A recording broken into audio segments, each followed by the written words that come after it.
ఇంటింటా జాతీయ జెండా ఎగురవేయాలన్న ప్రధాని పిలుపు విజయవాడకు చెందిన మహిళా మనోవికాస్ బృందాన్ని కదిలించింది.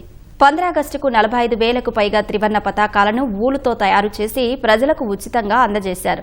ఈ ప్రయత్నానికి గిన్నీస్ రికార్డు కూడా వరించిందంటున్న మహిళా మనోవికాస్ సభ్యులతో ఈటీవీ ముఖాముఖి. దేశభక్తిని చాటేందుకు ఎన్నో మార్గాలున్నాయి. కానీ ఊలుతో రూపొందించిన జాతీయ జెండాలను ప్రజలందరికీ అందించడం ప్రత్యేకం. మహిళా మనోవికాస్ సంస్థకు చెందిన కొందరు సభ్యులు సుమారు 45,000కు పైగా జాతీయ జెండాలను ఊలుతో రూపొందించి పాఠశాలలకు, స్టేడియంస్కు, చారిటీ క్లబ్స్కు ఇలా ఎన్నో సంస్థలకు అందజేశారు. అయితే దీని వెనుక ఉన్న ప్రధాన ఉద్దేశం ఏమిటి, ఇది ఎప్పుడు ప్రారంభించారు అనే విషయాలను తెలపడానికి ప్రస్తుతం మనతో పాటు మనోవికాస సంస్థ సభ్యులు స్వర్ణ, కుసుమ, అన్నపూర్ణ గారు ఉన్నారు. వారి మాటల్లోనే మిగతా విషయాలను విందాం. ఊలుతో జాతీయ జెండాలని చేయాలి అనే ఆలోచన మీకు ఎప్పుడు ప్రారంభమైంది? అంతా ప్లాస్టిక్ పొల్యూషన్ లేకుండా ప్రధాని మోదీ గారు హర్ ఘర్ తిరంగా అని చెప్పినందుకు గాను అది స్ఫూర్తిగా తీసుకుని మేమందరం ఇలాగా చేతితో తయారు చేసి చేద్దాము, వితౌట్ పొల్యూషన్ అందరికీ డిస్ట్రిబ్యూట్ చేద్దామని చెప్పేసి అనేది స్టార్ట్ చేశాము. మా మేడం మాధవి సూరిభట్ల గారు మా ఫౌండరు, ఆవిడ ఆధ్వర్యంలో ఆవిడకి వచ్చిన ఐడియా అంతా. మనోవికాస సంస్థ అసలు ఎప్పుడు ప్రారంభమైందండి? దీని ప్రధాన ఉద్దేశం ఏంటి?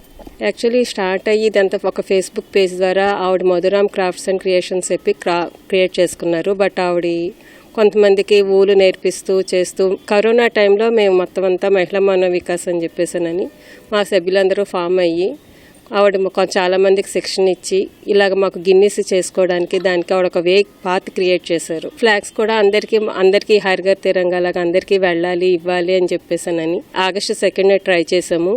అప్పటి నుంచి మేము ఇది చేస్తుంటే గిన్నీస్ నుంచి స్వప్నిల్ గారు వచ్చారు, అడ్జుడికేటరు. 11th ఆగస్టునే డిక్లేర్ చేసి మాకు అఫీషియల్ అనౌన్స్మెంట్ ఇచ్చారు.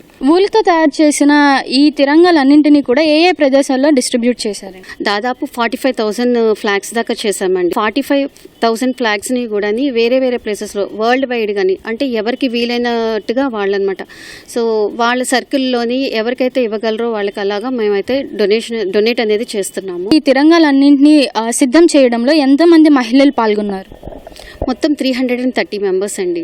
మహిళా మనోవికాస్ సంస్థ ద్వారా అయితే దాదాపు 700 పైగానే ఉన్నారండి. 700 పైగానే ఉన్నారు.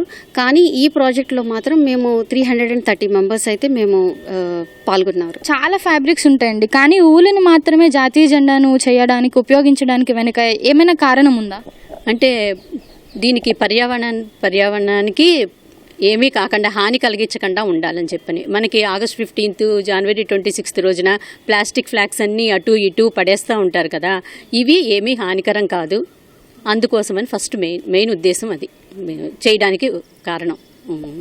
ఇప్పుడు ఒక జెండాను రూపొందించడానికి ఎంత సమయం పడుతుందండి?